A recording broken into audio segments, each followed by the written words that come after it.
Hello guys, কেমন আছেন সবাই? আশা করি সবাই ভালোই আছেন। আমরা কক্সবাজার এসেছি আজকে দ্বিতীয় দিন।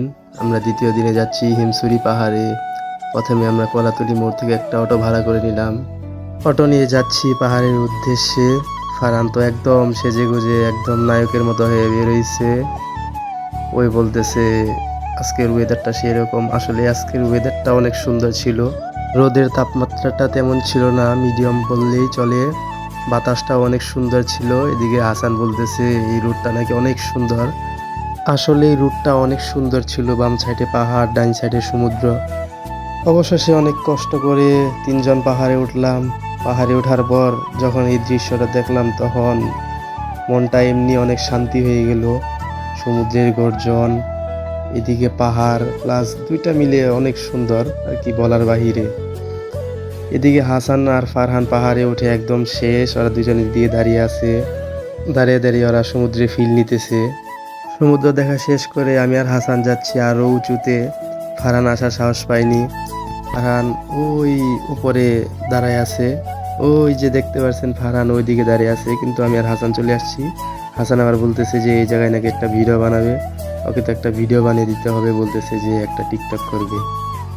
আর ফারহান মামা ওই দিকে অনেক দূরে দাঁড়ায় আছে, ওই আসার সাহস পায়নি।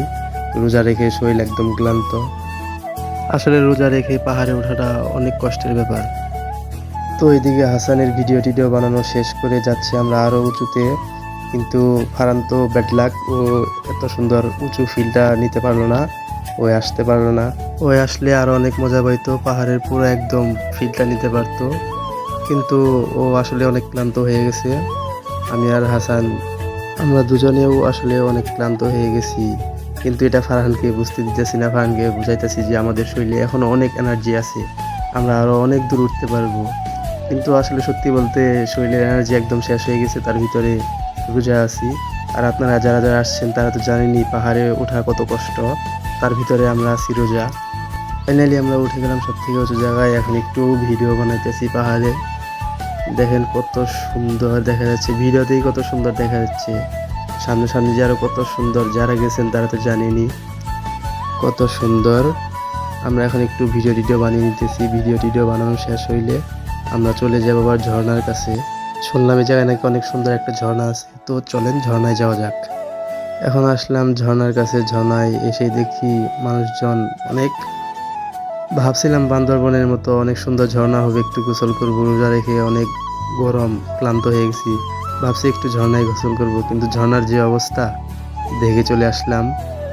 এখন চলে যাচ্ছি বাসার উদ্দেশ্যে। তো আজকের মতো ভিডিওটা এখানেই শেষ। ভিডিওটা কেমন হলো সবাই একটু কমেন্ট বক্সে জানাবেন। ভালো থাকবেন সবাই।